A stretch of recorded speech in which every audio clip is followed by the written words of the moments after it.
Well, good morning. Welcome back to the Journey to Jerusalem on this Friday after Ash Wednesday. I would encourage us to recall yesterday. We used an image from Christopher West as he quoted Genesis chapter 1, verse 1, and he said, in the beginning, in God's original plan, in the beginning, he says we all had air in our tires. In God's original plan, Adam and Eve enjoyed perfect bliss in the Garden of Eden. Their tires were inflated with air. Their hearts were filled with God's love. There was a perfect communion with God in the beginning. Their lives were completely imbued with love, perfect love. And the icon for this perfect love is found in marriage. And it's the lens through which we can understand this beautiful season of Lent.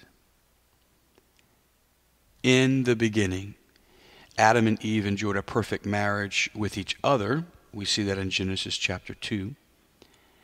And what was true of their marriage with each other was true of their relationship with God. Adam and Eve enjoyed a perfect marriage because there existed a perfect marriage between God and humanity.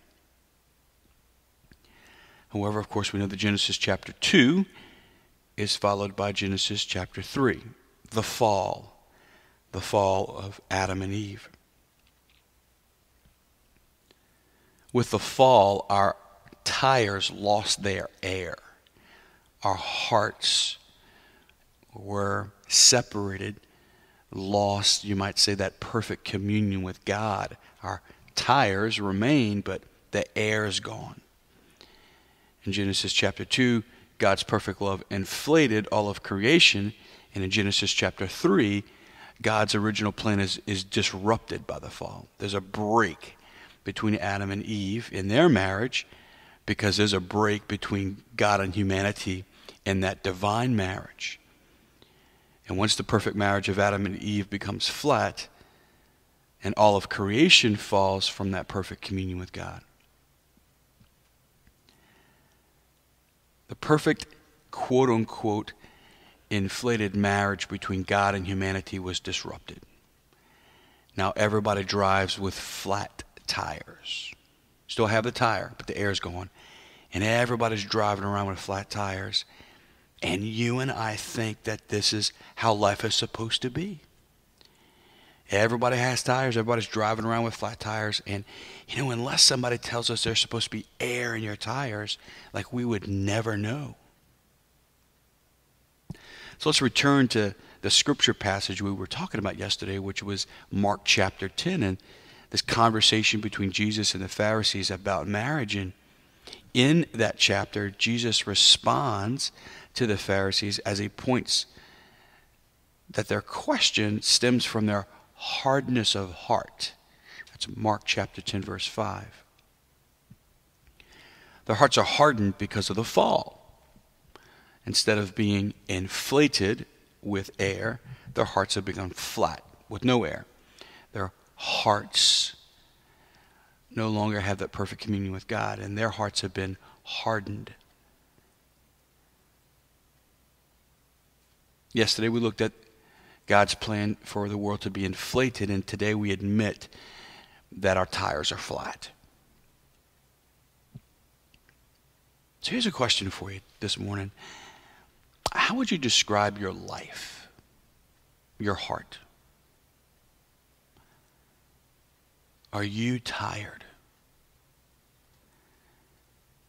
Do you believe the lie that life on earth right now, as you experience it, is as good as it gets? What are you hungry for this Lent? What do you really want this Lent? And what are you hungry for?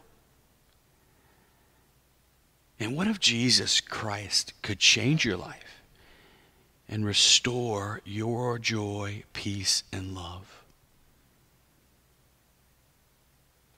What do you really want from him?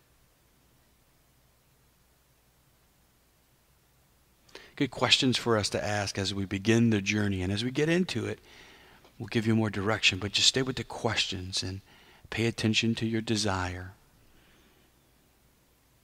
Your prayer today, I would encourage you to pray with John chapter 15, verses 1 to 16. Especially verse 11. Just again, use your spiritual senses. Be there in this scene. Let yourself visualize it. Be with Jesus. What stirs in your heart as he speaks of joy? What stirs in your heart as Jesus talks about this kind of life you could have? So be there in the scene. Listen to Jesus as one of the apostles, and then let him talk to you.